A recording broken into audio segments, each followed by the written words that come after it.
Hello, this is a review of the Samson UB1 for Zoom video meetings. Hello, we're going to review the Samson UB1, looks like this, little puck mic. It's a boundary mic designed to be placed upon a table and support meetings, whether individually or in groups. So let's get right over to the TLDR on this. So real quick, Samson UB1 for Zoom. Pros on it, there's no app or driver, USB, you just plug and run. So that's pretty solid. It has a metal body, which is great for travel, and it's also very small for travel. On the con side, there's no mute button, so if you want to mute the microphone in the middle of a conference call, you'll have to find software means to do that.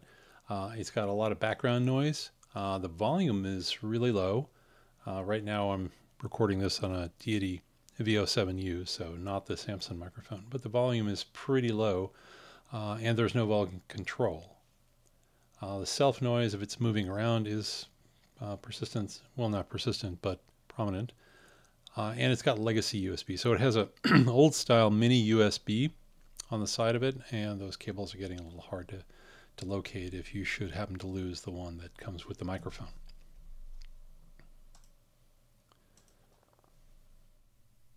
So I'm going to do a few review things right now. We'll go ahead and run through a few tests. So no sense in doing the polar pattern test. It's omnidirectional. It will pick up, as the name implies, from any direction. So no worries there. Let's do the plosive test, however. I'm about 12 inches from the microphone. It's sitting on the table in front of me, so probably the closest it would ever be to someone who's using it. Plosive test. People were pleased to find that Peter Piper had picked a pizza and procured for the presenters. Sibilant test. Ice, icicle. 76 Central Street. Smart shoppers saunter south for sandwiches. See some selected samples soon. Distance test. So I'm not going to do a close proximity test on this because it's not the use case for a boundary mic like this. It's designed to sit on a table. So what you're hearing right now is approximately 12 inches, maybe 14 inches, or 16 inches. Okay, we'll go with 16 inches from my mouth. And again, that's the typical use case. I'm going to back up. So I am now approximately 24 inches or 2 feet from the microphone capsule. You can hear probably a lot more of the room here. And backing up again, if someone's sitting a little more distant at a table, this is 4 feet from the microphone capsule. Okay, I'm going to run a background noise test now. Imagine this were being used in an open office environment, someplace that's got a lot of reflective surfaces, hardwood floors, that kind of thing, which used to be, at least before COVID, very common and still is in a lot of places. This is designed to play back sound of a busy area at 70 dB hitting the microphone, which if you've worked in an open office is not uncommon. So let me go ahead and start playing that, and then I'll go ahead and read a little bit of script here so you get an idea what that's like. We are committed to an internet that includes all peoples of the earth, where a person's demographic characteristics do not determine their online access, opportunities, or quality of experience. We're committed to an internet that evaluates and elevates critical thinking.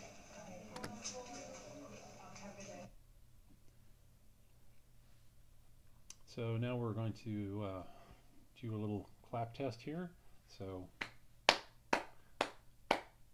now it's an omnidirectional microphone, so I think you'll agree that it's picking up those sounds pretty well. If I snap my fingers behind my body, I have long arms, so that's probably happening about 4 feet from the mic capsule, and I'm insulating it, but it's still fairly pronounced. One of the other things we test for is shock rejection. Now, typically you would place this microphone and then you wouldn't move it, but if somebody did, this is what it sounds like when you move the microphone around. And let's do a resonant tap test. So this is tapping on the mic. Again, not typical, but somebody might bump into it. And if I am typing near the microphone on a Dell Quiet Key, this is what that sounds like. And tapping on the actual table, if somebody's upset they're making a point, they're tapping on the conference table while they're in the middle of a conference. The noise there, I think you will agree, is fairly pronounced.